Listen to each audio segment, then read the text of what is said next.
Good evening. After completion of first lecture of third chapter, we are going to have a view on the second lecture of this third chapter, and the point deals with the concept of polyphase. In this lecture, we are going to have a view on the different parts, different sections, different points of this third chapter, and for today's lecture, we are going to have a view on the first concept of polyphase. Okay, what is mean by polyphase? We are going to have a point on this.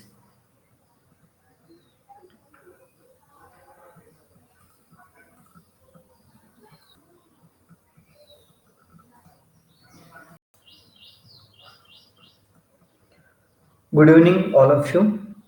After completion of the first chapter, we are going to have a view on the next point of the third chapter. And we are in this lecture, we are going to start from the third point of this chapter, state the concept of phase sequence. Okay, what is the concept of phase sequence? What is mean by phase sequence? That we are going to learn in this chapter. The phase sequence is defined as the sequence in which all the phases attain their maximum positive value. मतलब phase sequence क्या होता है? एक sequence होता है, या तो ये एंटी क्लॉकवाइज होता है या फिर ये क्लॉकवाइज होता है, और उसमें हमारा जो वैल्यू है, हमारी जो क्वांटिटी है, वो क्या करने वाला है? मैक्सिमम पॉजिटिव वैल्यू अचीव करने वाला है. तब हम उसे क्या कहते हैं? फेज सीक्वेंस कहते हैं. और it is also going to be defined. The phase sequence of the quantities is determined by the order in which they occur in anti-clockwise direction with respect to the time. मैंने अभी आपको बताया phase sequence क्या होता है. या तो वो एंटी क्लॉकवाइज होता है या फिर क्लॉकवाइज होता है. जनरली वो कैसे होता है? एंटी क्लॉकवाइज होता है और with respect to the time रहता है. हम उसका एक एग्जांपल देखेंगे. What is mean by the phase sequence? Example, the phase sequence is said to be A, B, C if A is followed by B phase 120 degree later and B phase 240 degree later than A phase. मतलब यहाँ पर आप देख सकते हैं, यहाँ पर A phase है. ओके, A phase क्या कर रहा है? 120 डिग्री लैटर से C को लैग कर रहा है. मतलब A के आगे यहाँ पर एंटी क्लॉकवाइज से C है, और A से B तक 240 मम्मी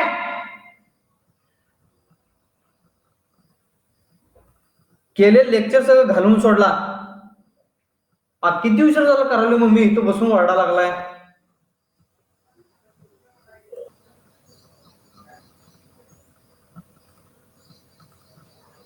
Good evening.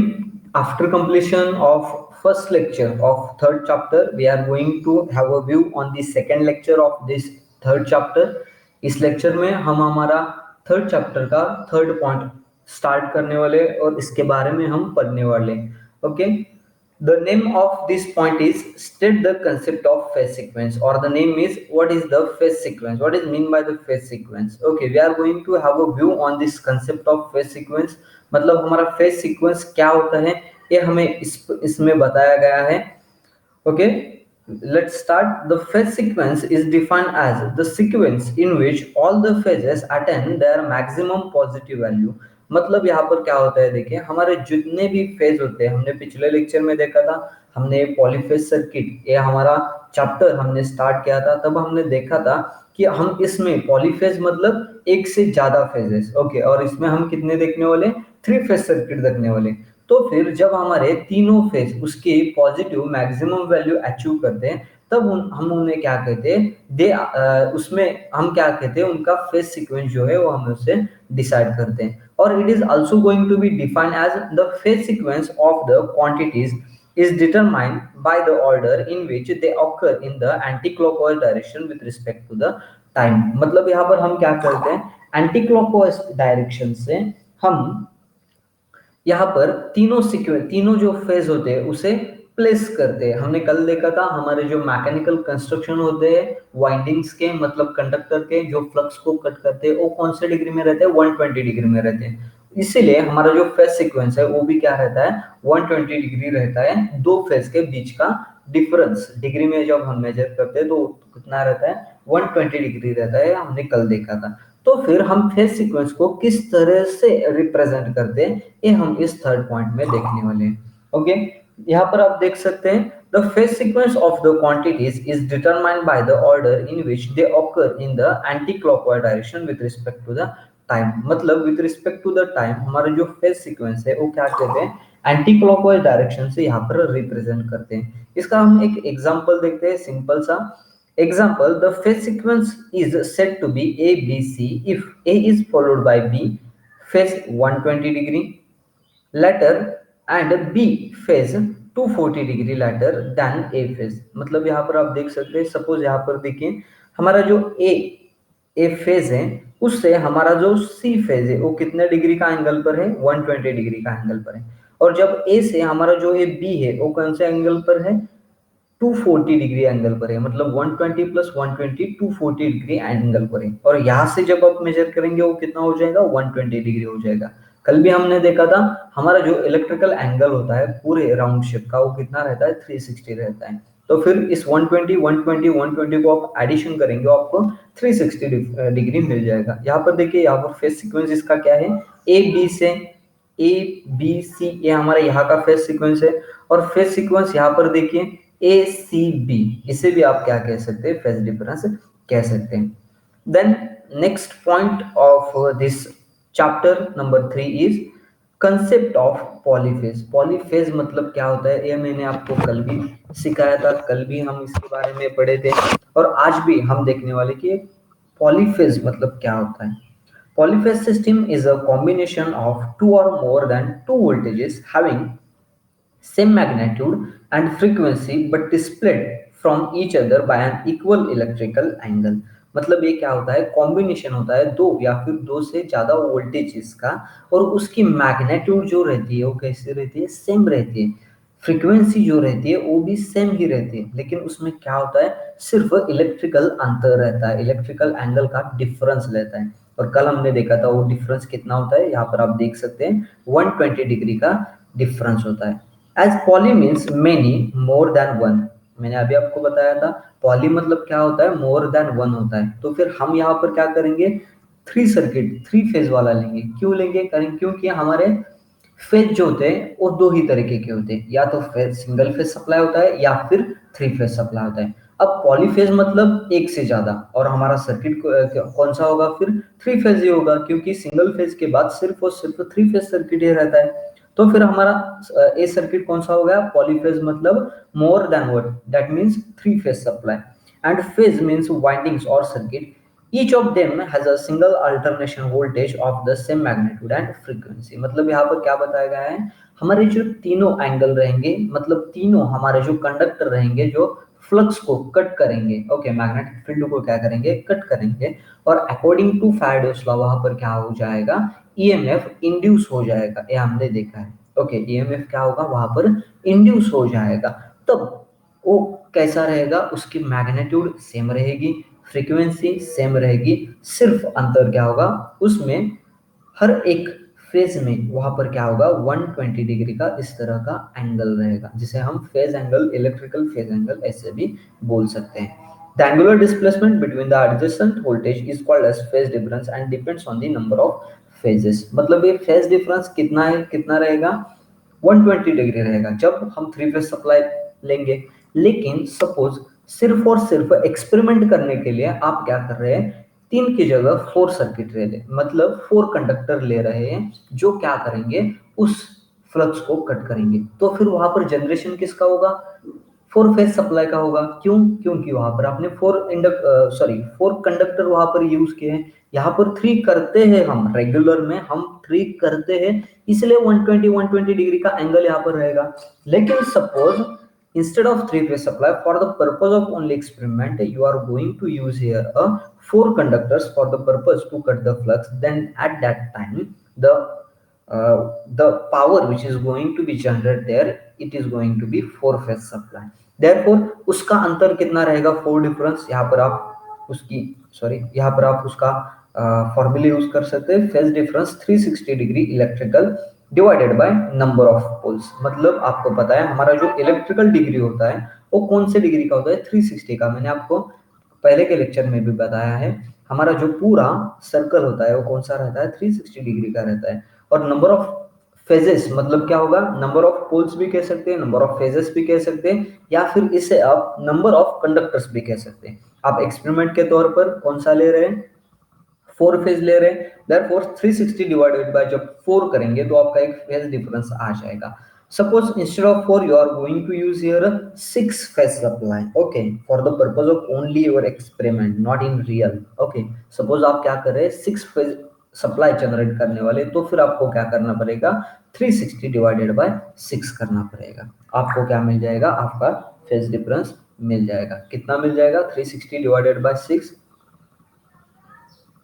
50 डिग्री का डिफरेंस आपको यहाँ पर मिल जाएगा। Okay, then define, okay, after completion of this concept of polyphase, we are going to have a view on the next point of this chapter. Define balanced load and unbalanced load, show the same diagrammatically। मतलब यहाँ पर हम क्या पढ़ने जाने वाले हैं, what is mean by the balanced load and what is mean by the unbalanced load, हम ये देखने वाले हैं। What is mean by the balanced load? If all the phase impedances of three phase load are exactly identical (bracket same) in respect of magnitude and their nature, it is said to be balanced three phase load। मतलब यहाँ पर देखिए, हम जब three phase supply इस्तेमाल करेंगे तब हमारा जो तीनों फेज रहेंगे, मैंने आपको कल बताया था तीन फेज कौन से रहेंगे, आर वाई बी रहेंगे। आर मतलब क्या होगा, रेड, वाई मतलब येलो, बी मतलब ब्लू होगा। आप कौन से भी फेज को ए नाम दे सकते हैं, ओके। इसी को ही आर देना है, इसी को ही वाई देना है, इसी को ही बी देना है, ऐसा कुछ नहीं होता। सिर्फ आप क्या करेंगे, आर वाई बी ऐसे किसी भी आइडेंटिकल फॉर्म में आप किसी को भी आर वाई बी ऐसा नाम दे सकते हैं। ये क्यों दिए जाते हैं, किसी भी तरह का फेस सीक्वेंस चेंज न होने के लिए हम इसको नेम देते हैं। Okay, we are going to give them their names and which is going to be red, yellow and blue, which is in the colour code. Colour code में हम देंगे तो फिर रेड का शॉर्ट फॉर्म आर होगा, yellow का short form Y होगा और ब्लू का शॉर्ट फॉर्म क्या होगा, बी होगा। देयरफॉर हमारा जो ए आर वाई बी ये जो तीनों भी फेज है, उसमें जब इम्पीडेंस, ओके, इम्पीडेंस हमने सेकंड चैप्टर में देखा था। इम्पीडेंस मतलब क्या होता है, it is the total opposition which is going to be offered by the circuit to the flow of AC current, and it is nothing but the addition of the resistance and reactance। Okay, it may be the inductive load or it may inductive reactance or it may be the capacitive reactance। Okay, then it is said to be balanced three phase load. कब, जब यहाँ का impedance क्या होगा, तीनों phase में से एक होगा, मतलब इक्वल होगा या फिर आइडेंटिकल होगा या फिर सेम होगा, तब हम उसे क्या कहेंगे, बैलेंस्ड लोड कहेंगे। That is magnitude of voltages and resulting currents are same. मैंने अभी आपको बताया उसका जो मैग्नीट्यूड रहेगा वो क्या रहेंगे, सेम ही रहेंगे। और जब सेम रहते वक्त वहां पर इम्पिडेंस आपका होगा वो भी वहां पर सेम होना चाहिए, तब वहां पर क्या होगा, आपका जो लोड है वो किस तरह का रहेगा, वन, आपका जो लोड है वो किस तरह का रहेगा, बैलेंस्ड लोड रहेगा। And they have same phase angles, they are displaced by 120 degree. मतलब आपका बैलेंस्ड लोड आइडेंटिफाई करने के लिए कुछ कंडीशंस है। कंडीशंस क्या है, आपका इम्पीडेंस कब सेम रहेगा, जब आपका वोल्टेज रिजल्टिंग करंट जो भी है वो क्या रहना चाहिए, सेम रहना चाहिए। बिटवीन द टू फेजेस आपका जो वोल्टेज है वो भी सेम रहना चाहिए और तीन फेज में 120 डिग्री का अंतर रहना चाहिए। जब आप इस तरह का एक्सपेरिमेंट करेंगे या फिर if you are going to identify is the load balanced और not balanced, then phase sequence is going to be decided naturally because it is going to be produced in the power plant में ही ये 120 degree का रहता है। किसी भी तरह का आपका फेज कन्वर्टर, आप फेज कन्वर्टर टाइप का एक डिवाइस होता है जो क्या करता है, इस 120 डिग्री को फेज को क्या करता है, एडजस्ट करता है। इस तरह का कौन सा भी डिवाइस आपको इस्तेमाल नहीं करना चाहिए, तो फिर आपका नेचुरली ये 120 डिग्री ही रहेगा। लेकिन रिजल्टिंग आपका जो वोल्टेज है वो भी सेम रहना चाहिए और करंट भी जो है वो सेम रहना चाहिए। मतलब आइडेंटिकल लोड आपको यहाँ पर आउटपुट को कनेक्ट करना पड़ेगा। Therefore the balanced load can be happen there। Then see, the next point is unbalanced load, which is the sub point of this point, okay, D point। Unbalanced load, what is mean by unbalanced load, you can easily get a knowledge about this. अब यहाँ पर आप देख सकते हैं जब तीनों phase का इम्पिडेंस सेम था तब आपने क्या कहा था, इसे बैलेंस लोड कहा था।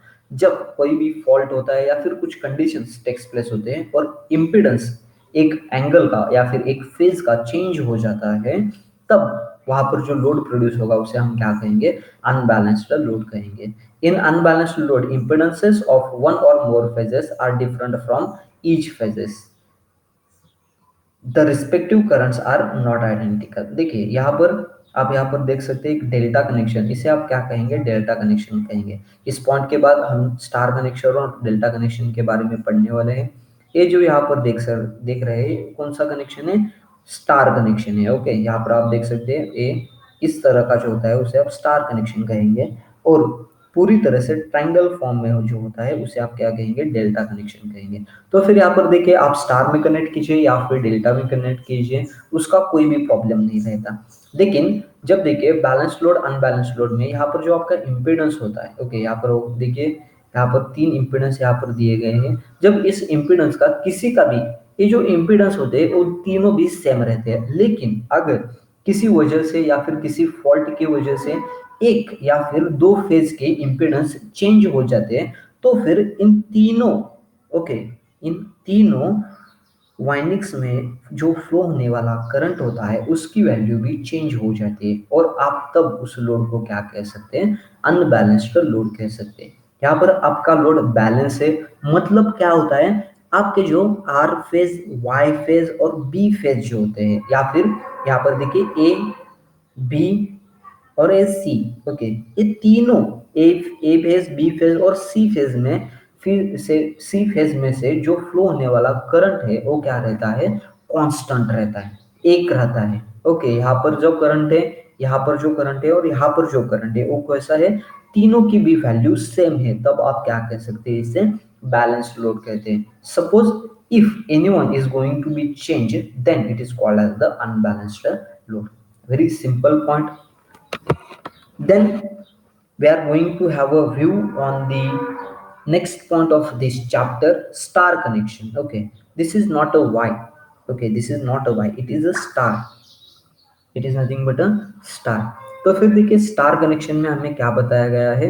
स्टार कनेक्शन यहाँ पर आप उसके डायग्राम देख सकते हैं। देखिए यहाँ पर ये स्टार किया गया है, यही यहाँ पर स्टार यहाँ पर दिखाया गया है। ये वाई नहीं है, ये क्या है, स्टार है, स्टार। ओके, इससे सिर्फ क्या किया गया है, जो इस तरह का यहाँ पर रिप्रेजेंट किया गया है वो इससे सिर्फ यहाँ पर उल्टा किया गया है। ओके, ये क्या है, आपका स्टार कनेक्शन है। तो फिर स्टार कनेक्शन क्या होता है और ये डेल्टा कनेक्शन है, ये डेल्टा कनेक्शन क्या होता है ये आप देखेंगे।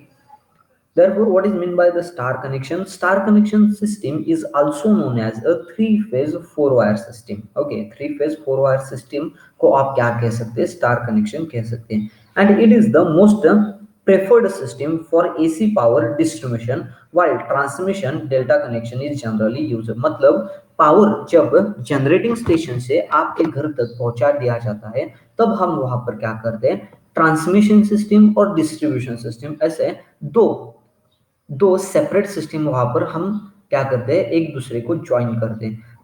जब हम ट्रांसमिशन सिस्टम यूज करते हैं तो पावर ट्रांसमिट करने के लिए, जहां से जनरेट किया है वहां से आपके घर तक ट्रांसमिट करने के लिए हम कौन सा कनेक्शन इस्तेमाल करते हैं, एक डेल्टा कनेक्शन इस्तेमाल करते हैं।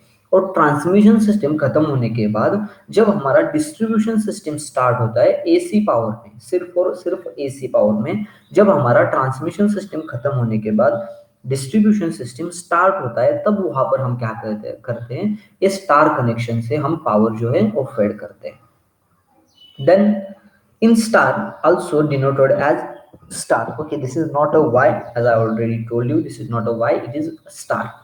Okay, in star system of interconnection, the starting ends or finishing ends, similar ends of three coils are connected together to form a neutral point. Okay, यहाँ पर आप देख सकते हैं, यहाँ पर क्या किया गया है, सपोज ये आपका आर फेज है, ये आपका वाई फेज है और ये आपका क्या है, बी फेज है। ओके, ये बी फेज, वाई फेज और आर फेज का जो एंड है वो यहाँ पर क्या किया है, आप देख सकते हैं एक दूसरे को यहाँ पर टच किए गए हैं। यहाँ से आप क्या कर सकते हैं, क्या कर सकते हैं, यहाँ से एक लाइन आप निकाल सकते हैं और इसे न्यूट्रल प्रोवाइड कर सकते हैं। तब आपका क्या होगा, जो आर फेज है, वाई फेज है और बी फेज है, उसका एक एंड क्या रहता है, एक दूसरे को कनेक्ट रहता है और वहां से आप न्यूट्रल प्रोवाइड कर सकते हैं, while the other ends of this star connection are going to be connected in the terminal box। मतलब आपका जो टर्मिनल बॉक्स होता है वहां पर इसके बाकी के एंड, यहाँ पर जो आपको एंड दिख रहे हैं वो क्या रहते हैं, यहाँ पर टर्मिनल बॉक्स में कनेक्ट रहते हैं। Then it is also there is also one definition of the star connection. The star connection is obtained by connecting together similar ends of three coils either starting or finishing. The other ends are joined to the line wires. The common point is called as neutral or star point, which is represented by n। Okay आप यहाँ पर देख सकते हैं, मैंने अभी जो आपको बताया वही सेकंड डेफिनेशन में भी बताया गया है। ये देखिए, ये आर फेज के दो एंड से, यहाँ पर एक एंड है, यहाँ पर एक एंड है। ओके वाई फेज के भी दो एंड से, कहाँ पर है, एक यहाँ पर है, एक यहाँ पर है। बी फेज के भी दो एंड से, एक यहाँ पर है और एक यहाँ पर है। तो फिर स्टार्टिंग का या फिर फिनिशिंग का हर एक फेज का आपको क्या लेना है, एक एंड लेना है, या फिर वो स्टार्टिंग हो या फिर वो फिनिशिंग हो। आपने क्या किया, एक एंड लिया और इन तीन को एक दूसरे के लिए कनेक्ट कर दिया और यहाँ से आपका क्या होगा, न्यूट्रल लाइन बन जाएगा। ओके यहाँ पर आप क्या कर सकते हैं, न्यूट्रल लाइन यहाँ से प्रोवाइड कर सकते हैं। while the other ends of these phases are connected to the line. Line मतलब जहां से आपको सप्लाई आ रहा है, मतलब अभी मैंने जो आपको टर्मिनल बॉक्स बताया था, उसी टर्मिनल बॉक्स में क्या रहता है, जब आप मोटर के लिए इस्तेमाल करेंगे तो ये क्या रहेगा, टर्मिनल बॉक्स में कनेक्ट रहेगा और टर्मिनल बॉक्स में ही प्राइमरी साइड से क्या आया होगा, थ्री फेज सप्लाई आपके पोल से, आपके घर के पास जो पोल होता है उस पोल से आपको थ्री फेज सप्लाई आया होगा। अगर आप घर में थ्री फेज सप्लाई इस्तेमाल करते हैं तो, लेकिन हमारे घर में कभी भी थ्री फेज सप्लाई इस्तेमाल नहीं किया जाता है। ओके मैंने आपको कल भी देख बताया था, और थ्री फेज सप्लाई कहाँ पर इस्तेमाल करते हैं उसके भी एग्जांपल मैंने आपको कल दिए थे। Therefore, star connection is also called as the three phase four wire system। मैंने अभी हमने यहाँ इसके बारे में यहाँ पर पढ़ा था। If a balanced symmetrical load is connected across three phase voltage system in parallel, then the three currents will flow in neutral wire, which quantities would be same, but they would be differ by 120 degree out of phase, hence the vector sum of the three phase current is zero। मतलब अब हमने अभी balance load के बारे में अभी बोला था और हमने क्या बोला था कि 120 डिग्री उसमें अंतर रहना चाहिए, ये भी हमने बोला था। तो फिर यहाँ पर क्या बताया गया है, देखिए हमारा बैलेंस्ड सिमेट्रिकल लोड, जब हम यहाँ पर इस एंड को यहाँ पर, यहाँ से आगे हम जब बैलेंस्ड इलेक्ट्रिकल लोड कनेक्ट करेंगे तब हमारा क्या होना चाहिए, इसका जो फेज डिफरेंस होता है, फेज वोल्टेज होता है वो कैसा रहना चाहिए, सेम रहना चाहिए। और यहाँ पर से जब जब और इम्पीडेंस ऑटोमेटिकली, लोड अगर बैलेंस होगा तो इम्पीडेंस क्या रहेगा, सेम ही रहेगा। और इम्पीडेंस सेम रहने के बाद वोल्टेज सेम अप्लाई करने के बाद, मतलब फेज वोल्टेज हमारा क्या होना चाहिए, एक होना चाहिए। तब क्या होगा, वहां से जो करंट फ्लो होगा, मतलब यहाँ से और इस लाइन से जो करंट फ्लो होगा वो कैसा रहेगा, बैलेंस रहेगा। तीनों करंट की वैल्यू जो रहेगी एक ही रहेगी। सपोज यहाँ से 6 एम्पियर फ्लो हो रहा है तो फिर यहाँ से भी 6 एम्पियर ही फ्लो होगा और यहाँ से भी 6 एम्पियर ही फ्लो होगा। तब उसे आप क्या कह सकते हैं, बैलेंस्ड बैलेंस्ड लोड कह सकते हैं। ओके और इसका जो वेक्टर सम आएगा वो क्या रहेगा, जीरो रहेगा। मतलब वेक्टर सम मतलब क्या होगा, देखिए यहाँ से जब इस वाइंडिंग से, ओके जेड पी एच ये आपका क्या है, वाइंडिंग है, यहाँ से जब करंट फ्लो होगा यहाँ से भी आएगा वाई फेज से और बी फेज से भी ट्रांसमिट होगा, तो यहाँ से न्यूट्रल से जो आपका जाने वाला करंट होगा वो क्या रहेगा, जीरो रहेगा। Suppose if there is unbalanced load, अगर इनकी वैल्यू अगर डिफरेंट है तो फिर न्यूट्रल से आपके क्या होगा, करंट फ्लो हो जाएगा। अदरवाइज आपके न्यूट्रल से करंट फ्लो नहीं होगा। क्यों, क्योंकि यहाँ पर भी 6 एम्पियर है, यहाँ पर भी 6 एम्पियर है और यहाँ पर भी 6 एम्पियर है, और ये 6 एम्पियर तीनों एक दूसरे को यहाँ पर क्या करेंगे, कैंसिल करेंगे। Therefore the current which is going to be flow from this neutral wire will be automatically zero, which is nothing but the balanced load. आपको आप क्या कह सकते हो, उसे बैलेंस्ड लोड कह सकते हैं। तो फिर हम आगे कुछ इक्वेशंस देखने वाले, कुछ फेजर डायग्राम्स देखने वाले। इसके आगे देखिए, इसका इसका जो आपको मैथमेटिकल एक्सप्रेशन है वो कुछ आप इस तरह से लिख सकते हैं, I R plus I Y plus I B is equal to zero when the load will be balance. Why मैंने अभी आपको बताया, ये तीनों क्या करेंगे, इस पॉइंट पर एक दूसरे को कैंसिल करेंगे, खत्म करेंगे। Therefore the current which is going to be flow from this neutral wire will be automatically zero. Therefore I R plus I Y plus I B is equal to the zero, ऐसे रहेंगे। Okay, then see the voltage between any two terminal or a voltage between line to neutral star point is called as the phase voltage or a star voltage denoted as VPH, and the voltage between the two lines is called as the line voltage or line voltage denoted by VL। मतलब यहाँ पर देखिए, जब आप क्या करेंगे, एक phase में से, और देखिए यहाँ पर एक डायग्राम दिया गया है, मैंने अभी आपको यहाँ पर बताया गया था कि यहाँ से आपका न्यूट्रल कनेक्ट होगा। यहाँ पर आप देख सकते हैं, यहाँ पर देख सकते हैं, देखिए आर फेज है I R, a Y sorry a Y phase है वाई, और ए बी फेज है बी। इसके तीनों टर्मिनल एक दूसरे को यहाँ पर कनेक्ट किए गए हैं, और यहाँ से एक लाइन लिया गया है जिसे क्या कहेंगे, न्यूट्रल कहेंगे। तो फिर देखिए यहाँ पर हमें क्या बताया गया है, the voltage between any two terminal और voltage between line to neutral star point is called as the phase voltage. Phase voltage क्या मतलब, ये जो वी आर है ये आपका क्या है, फेज वोल्टेज है। मतलब जब आर में और न्यूट्रल में, या फिर वाई में और न्यूट्रल में, या फिर बी में और न्यूट्रल में जब आप वोल्टेज मेजर करेंगे तो उस वोल्टेज को आप क्या कहेंगे, फेज वोल्टेज कहेंगे, या फिर star voltage which is denoted as the V phase, VPH। VPH means phase voltage। Okay, and suppose you are going to measure the voltage between the two lines, मतलब R और Y में, Y और B में, या फिर R और B में जब आप वोल्टेज मेजर करेंगे तब तो उसे क्या कहेंगे, आप लाइन वोल्टेज कहेंगे, which is represented as the VL। एक VPH फेज वोल्टेज में और लोड वोल्टेज में ये क्या रहेगा, डिफरेंस रहेगा। फेज वोल्टेज मतलब क्या रहेगा, जब एक फेज में और एक न्यूट्रल में आप वोल्टेज मेजर करेंगे तो वो वोल्टेज कौन सा रहेगा, फेज वोल्टेज रहेगा। और दो लाइन में जब आप फेज वोल्टेज मेजर करेंगे, दो लाइन मतलब या तो आर में और वाई में, या तो सॉरी आर में या फिर आर में वाई में मेजर करेंगे तो वो लोड वोल्टेज रहेगा, वाई में और बी में मेजर करेंगे तो लोड वोल्टेज रहेगा, और आर में और बी में जब मेजर करेंगे तो भी वो लोड वोल्टेज रहेगा। मतलब when you are going to measure the voltage between the two phases, then that voltage is called as the line voltage, and if you are going to measure the voltage between one any phase and one neutral, then it is called as the phase voltage। Okay, then we are going to have a view on some quantities। इसमें हम सम quantities major करने वाले जो आप यहाँ पर देख सकते हैं। पहले हम क्या करेंगे, voltage current and power values in star connection. Voltage क्या होता है, करंट क्या होता है, और पावर की वैल्यूज क्या रहती है स्टार कनेक्शन में, ये हम देखने वाले हैं। Now we will find the value of line current, line voltage and phase current, phase voltage and power in three phase star AC system. Line voltage and phase voltages in star connection. देखिए यहाँ पर एक phasor diagram आपको दिया गया है star connection का।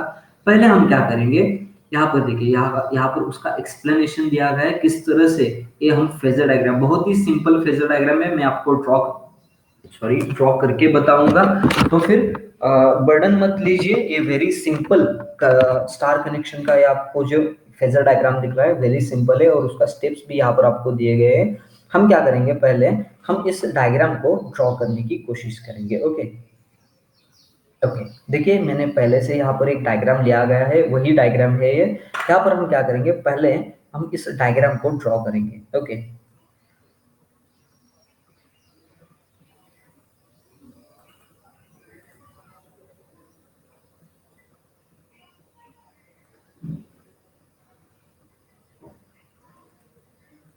देखिए ये हमारा आर फेज है, अभी जो ड्रॉ किया मैंने वो वाई फेज है, और ये जो है वो हमारा क्या है, बी फेज है।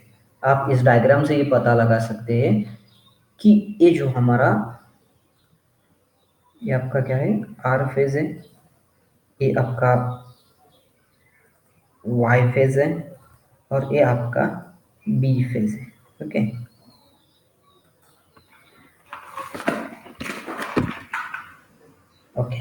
तो फिर इसमें कितना डिग्री का डिफरेंस रहेगा, हमें पता है 120 डिग्री का यहाँ पर क्या रहेगा, डिफरेंस रहेगा। ओके, उसी तरह से बी और वाई में भी 120 का डिफरेंस रहेगा और आर और बी में भी 120 का ही डिफरेंस रहेगा। ओके, अब हम क्या करेंगे, इसका फेजर डायग्राम निकालेंगे। ये हमारा क्या है, फेज है, आर फेज, वाई फेज और बी फेज है, और इसका हम फेजर डायग्राम यहाँ पर ड्रॉ कर रहे हैं। तो फिर देखिए हम किस तरह से इसका डायग्राम ड्रॉ करेंगे। ओके, देखिए पहले हम क्या करेंगे, इस आर फेज का same opposite magnet, same magnitude का एक अपोजिट यहाँ पर हम लाइन बनाएंगे। ओके, ये हमारा क्या है, आर फेज का अपोजिट लाइन है। उसी तरह से वाई फेज का भी एक अपोजिट लाइन बनाएंगे। Okay, which is in same magnitude. Okay, then उसी तरह से बी फेज का भी एक क्या करेंगे, यहाँ पर हम उसका, यहाँ पर हमने भी क्या किया है, उसका एक अपोजिट निकाल। तो फिर आर का अपोजिट क्या होगा, यहाँ पर माइनस आर होगा। उसी तरह से वाई का क्या होगा, माइनस वाई होगा, और बी का क्या होगा, माइनस बी होगा। ओके, ये हमने यहाँ पर इसको लिया है। देन हम क्या करेंगे, देखिए फेजर डायग्राम ड्रॉ करने के लिए हम क्या करेंगे। ओके, यहाँ पर देखिए हम क्या करेंगे, आर और वाई में कितना एंगल का और कितने मैग्नीट्यूड का वोल्टेज है। ओके, आर और बी में, और बी और वाई में कितने एंगल का वोल्टेज है, ये हम डिसाइड करेंगे। अभी हमने क्या किया, आर वाई बी ड्रॉ किया, और उसके सिर्फ सिंपल से उसके अपोजिट यहाँ पर माइनस आर माइनस वाई और माइनस बी हमने यहाँ पर क्या किया है, ड्रॉ किया है। तो फिर the voltage, the phase voltage, that is nothing but the voltage which is going to be measured between the two phases, V R Y हम क्या करेंगे, यहाँ पर ड्रॉ करेंगे। इसको ड्रॉ करने के लिए हमें क्या करना पड़ेगा, इस एंड से आपको ऊपर की तरफ एक लाइन ड्रॉ करना पड़ेगा। क्यों, क्योंकि ये जो ऊपर की तरफ आप लाइन ड्रॉ करने जाने वाले हैं वो इस आर को क्या रहेगा, परपेंडिकुलर रहेगा। देयरफॉर सी, यहाँ पर आप क्या करेंगे, एक लाइन यहाँ पर ड्रॉ करेंगे। ओके, ओके, देन यहाँ पर इस एंड से हमने क्या किया, इस आर का एक परपेंडिकुलर लाइन बनाया। तो फिर हम क्या करेंगे, इस एंड से इस y का एक परपेंडिकुलर लाइन बनाएंगे। y कैसा है, देखिए y इस तरह से यहाँ पर आ गया, इसलिए हम भी इसे क्या करेंगे, इस तरह से कुछ यहाँ पर ड्रॉ करने की कोशिश करेंगे। ओके, इसका इंटरसेक्शन हुआ नहीं है, इसका इंटरसेक्शन कर लेंगे हम। ओके, यहाँ पर आपका इंटरसेक्शन आ गया।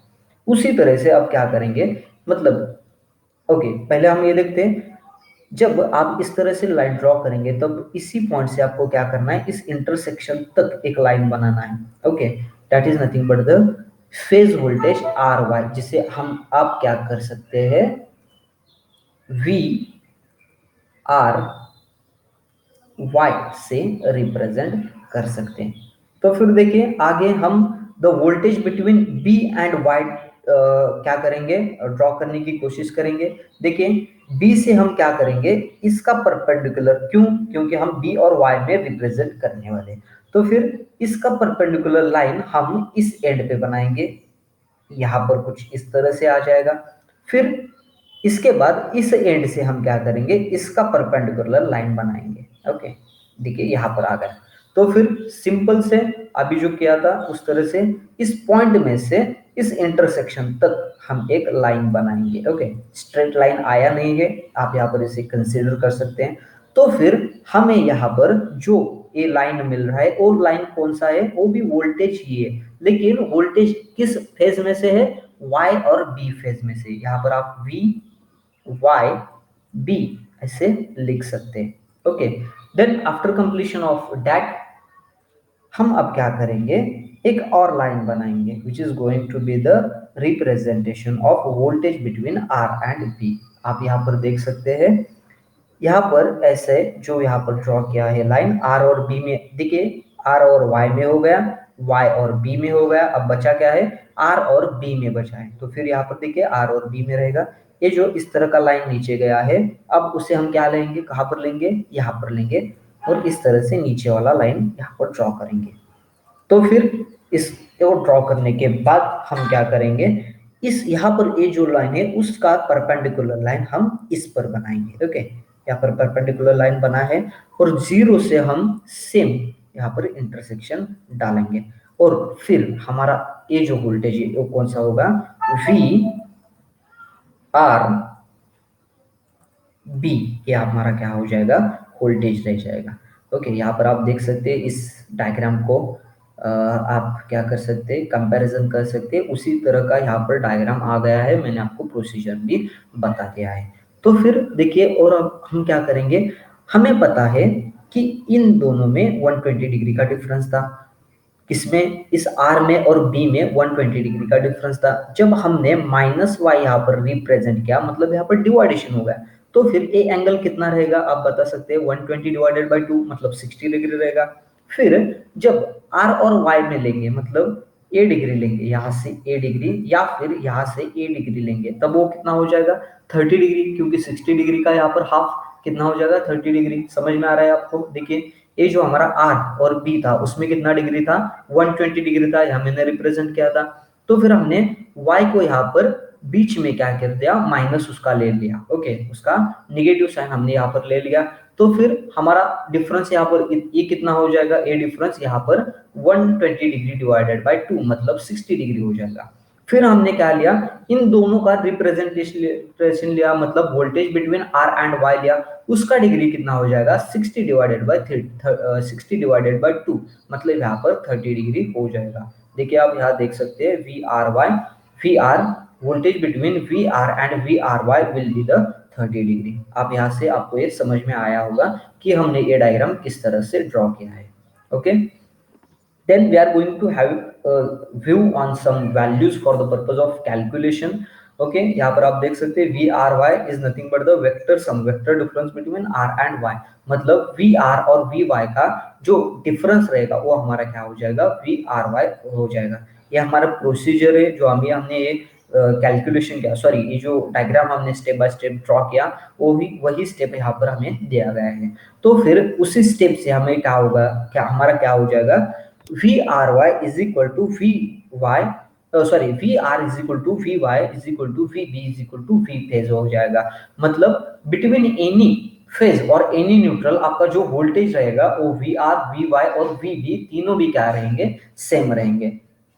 देन वी आर वाई, अब हमें क्या मिल गया है, यहाँ पर फेज मिल गया है। ओके, फेज मिल गया है। अब हम क्या करेंगे, लाइन वोल्टेज ड्रॉ करेंगे, line voltage between the two line voltage, अभी मैंने आपको यहाँ पर बताया था। ओके, अभी हमने यहाँ पर देखा था लाइन वोल्टेज क्या होता है, फेज वोल्टेज क्या होता है। तो फिर देखिए हमारा लाइन वोल्टेज क्या हो जाएगा, वी आर वाई का 2 इंटू वी फेज। ओके, क्यों, क्योंकि वी आर और वी वाई दोनों की हम ले रहे हैं, इसलिए 2 into V phase into cos, cos 60 divided by 2, क्योंकि आर और वाई का डिफरेंस हम ले रहे हैं। अभी हमने बताया था कि जब दोनों का लेंगे तो 60 डिवाइडेड बाय 2 करके 30 डिग्री का लेंगे। ओके, देयरफॉर हमने क्या लिया, देखिए V R Y is equal to 2 into V phase.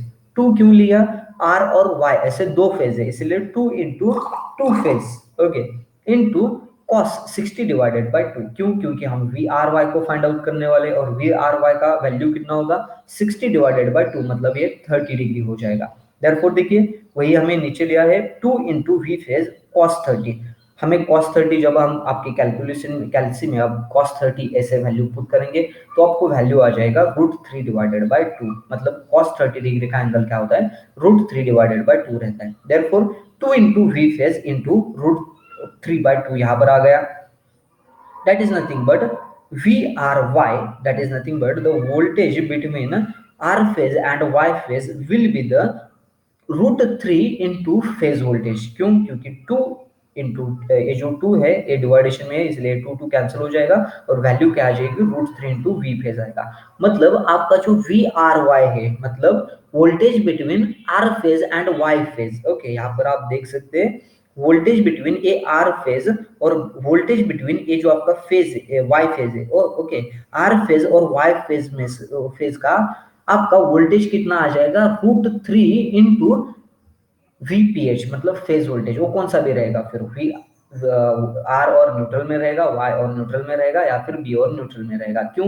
क्योंकि वी आर, वी वाई और वी बी इन तीनों की वैल्यू जो है वो सेम है। यहाँ पर आप देख सकते हैं हमने पहले ही लिखा है V R is equal to V Y is equal to V B is nothing but the V P H. Okay, V P H, V by V B, V by V R, इन तीनों की value क्या रहेगा? V P H रहेगा। Therefore V R Y is equal to root three V P H आ गया। Similarly V Y B is equal to root three V P H रहेगा, और V B R is equal to be root three V P H ही रहेगा जब हमारा load balance होगा। Okay, hence it is proved that VRY is equal to VYB is equal to VBR is line voltage real। क्योंकि ये line है ना, RYB ये क्या होते हैं? फेज होते हैं, मतलब लाइन होते हैं in star connection. Therefore the star connection VL is equal to क्या होगा? रूट थ्री VPH होगा। अभी हमने यहाँ पर लिया है। Therefore VL is equal to क्या होगा? रूट थ्री VPH, मतलब line voltage is equal to root three phase voltage, ऐसा रहेगा। रिलेशन क्या है देखिए, जब आपको लाइन वोल्टेज फाइंड आउट करना होता है तो आपको क्या करना चाहिए? Line voltage is equal to root three into phase voltage. आप जब पुट करेंगे, आपको सपोज आपको पता है वीपीएच कितना है और आपको क्या फाइंड आउट करना है? वीएल फाइंड आउट करना है, तो फिर VL is equal to root three VPH, ऐसे आप कैलकुलेशन में कर सकते हैं और वीएल फाइंड आउट कर सकते हैं। That is line voltage is equal to root 3 phase voltage। अभी मैंने आपको यहाँ पर बताया। Then after completing the part of the voltage, we are going to have a view on the line current and phase current in star connection। Line current और phase current क्या होता है हम देखेंगे। It's seen from figure 3 that each line is in series with individual phase winding, therefore the value of line current is same in phase winding to which the line is connected। आप यहाँ पर देख सकते हैं। Okay, यहाँ पर आप देख सकते हैं ये जो तीनों लाइन है यहाँ पर क्या किया है? सीरीज में कनेक्ट किया है, मतलब यहाँ से ये सीरीज में आ रहा है। यहाँ पर कोई भी उसके साथ पैरेलल कनेक्शन नहीं किया है, डायरेक्टली यहाँ पर आ रहे हैं न्यूट्रल कनेक्शन के लिए। मतलब तीनों में जो करंट फ्लो होगा वो कैसा रहेगा? यहाँ पर सेम ही रहेगा। Okay, therefore current in line 1 is equal to IR, current in line 2 is equal to IY, and current in line is equal to IB। Since the following current in all three phases are same and the individual current in each line is equal to the corresponding phase current, therefore IR is equal to IY रहेगा, IY is equal to IB, और IB is nothing but equal to the I phase। मतलब यहाँ पर जो आपके तीनों phase है उसमें IR, IY और IB, ये जो आपके तीनों करंट है वो कैसा रहेंगे? सेम ही रहेंगे, ऐसे हमें यहाँ पर बताया गया है। Therefore, line current is equal to phase current, IL is equal to I phase। In simple words, the value of line current and phase currents are same in star connection। Star connection values of line current and voltage and phase currents and voltage। Power in star connection, after completion the part of the current, we are going to have a view on the power in star connection। Power किस तरह का रहता है star connection में, ये हम देखेंगे। In a three-phase AC circuit, the total true or active power is the sum of the three-phase power, or the sum of the all the three-phase powers is the total active or true power। मतलब यहाँ पर देखिए power जो है वो क्या हो जाएगा? एडिटिव हो जाएगा। हमने पिछले लेक्चर में देखा था, सॉरी पिछले चैप्टर में देखा था कि तीन टाइप्स के क्या होते हैं? पावर्स होते हैं। कौन कौन से होते हैं? एक्टिव पावर होते हैं, रिएक्टिव पावर होते हैं और अपैरेंट पावर होते हैं। और जो यूजफुल पावर होता है वो कौन सा होता है? सिर्फ और सिर्फ एक्टिव पावर होता है। तो फिर यहाँ पर क्या होगा? जो हमारा एक्टिव पावर है वो यहाँ पर तीनों का एडिशन हो जाएगा और उस तीनों का हम यहाँ पर क्या करेंगे? फाइंड आउट करेंगे। ओके, हेंस टोटल एक्टिव और true power in a three phase AC system क्या होगा? देखिए, टोटल ट्रू और एक्टिव पावर, यहाँ पर जब हम पावर फाइंड आउट करते हैं स्टार कनेक्शन में या फिर डेल्टा में भी पावर जब फाइंड आउट करते हैं तो फेज वाइज हम कभी भी कैलकुलेट नहीं करते हैं, हम तीनों फेज के मिलाकर ही कैलकुलेट करते हैं। मैंने अभी आपको वही बताया कि यहाँ पर जो आपका ट्रू और active power which is nothing but the useful power जो होता है वो क्या रहता है? तीनों फेज का एडिटिव रहता है और तीनों फेज का मिलाकर ही हम उसका इक्वेशन फाइंड आउट करते हैं। Therefore, total true or active power is equal to three phase power। Okay, P is equal to P is equal to 3 into VPH into IPH into cos phi। Okay, 3 क्या होगा? आपके तीन phase होंगे। VPH मतलब आपका phase voltage होगा, आपका phase current होगा, और cos phi उस क्या रहेगा? पावर फैक्टर रहेगा, जो हमने पिछले चैप्टर में भी पढ़ा था। cos phi क्या रहेगा? cos phi मतलब आपका पावर फैक्टर लेगा। जब वोल्टेज में और करंट में एंगल रहता है वो आप इस फाई में जब डालेंगे तो cos phi आपका पावर फैक्टर रिप्रेजेंटेशन हो जाएगा। और पावर फैक्टर का एक सेपरेट पार्ट भी हमने पिछले सॉरी पिछले लेक्चर में पढ़ा था। We know that the value of phase current and phase voltage in star connection IL is equal to IPH अभी हमने ऊपर देखा है, VPH is equal to VL upon root 3 अभी हमने ऊपर देखा है. Therefore, putting this value IL is equal to IPH and VPH is equal to VL upon root 3 in this equation, we can have a equation P is equal to 3 into VL upon root 3 into IL into cos phi. मतलब क्या किया, सिर्फ IPH के जगह हमने sorry IPH के जगह हमने IL पुट कर दिया और VPH के जगह हमने VL अपॉन रूट 3 पुट कर दिया. IL is equal to IPH कैसे होगा, ये हमने अभी ऊपर देखा है. देखिए IL is equal to IPH क्योंकि प्रत्येक लाइन मध्ये जे करंट असणार आहे ते काय असणार आहे, सेमच असणार आहे. Okay, then VPH is equal to क्या है, line voltage divided by root 3. इसका भी कैलकुलेशन हमने ऊपर किया है. देयरफॉर हम क्या करेंगे, we are only simply going to put this values in this equation. Then we can have a value P is equal to 3 into VL upon root 3 into IL into cos phi. Okay, then P is equal to root 3 into root 3 into VL upon root 3 into IL into cos phi. हमने root three दो times क्यों लिया, क्योंकि 3 का addition क्या होता है, 3 is nothing but the root 3 into root 3. आप कैलकुलेशन में कैल्सी में आपके कर सकते हैं. रूट 3 इंटू रूट 3 जब आप करेंगे तो आपका वैल्यू 3 आएगा. तो फिर हमने इसे क्या किया, सिंप्लीफाई किया है, डिवाइड किया है. Therefore, root 3 into root 3 into VL upon root 3 into IL into cos phi. Therefore, root 3 will get cancel to each other dividation में, इसलिए कैंसिल हो जाएंगे और हमें पावर क्या मिल जाएगा, P is equal to root 3 into VL into cos phi के directly आपको पावर मिल जाएगा. Therefore, power in star connection P is equal to 3 into VPH into IPH into cos phi is nothing but P is equal to root 3 VL IL cos phi. ये आपका क्या हो जाएगा, power हो जाएगा. cos phi is equal to power factor है, अभी मैंने आपको बताया था.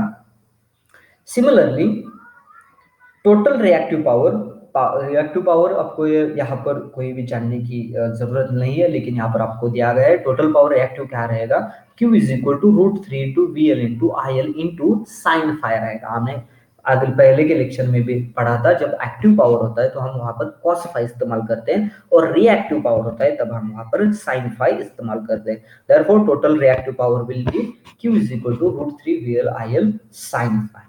Okay, then we are going to stop here. The apparent power is equal to S is equal to root 3 VL into IL because there will be no any type of angle between the apparent power. Okay, क्योंकि addition रहता है active power और reactive power का. Okay, ये आपको part ज्यादा ध्यान में रखने की जरूरत नहीं है, ये सिर्फ आपको इन्फॉर्मेशन के लिए दिया गया है, लेकिन एक पार्ट आपका इंपॉर्टेंट है और आप यहाँ इसे ध्यान से पढ़िए. Okay, now we are going to stop here and the other part of this chapter we will continue in the next lecture. Thank you very much.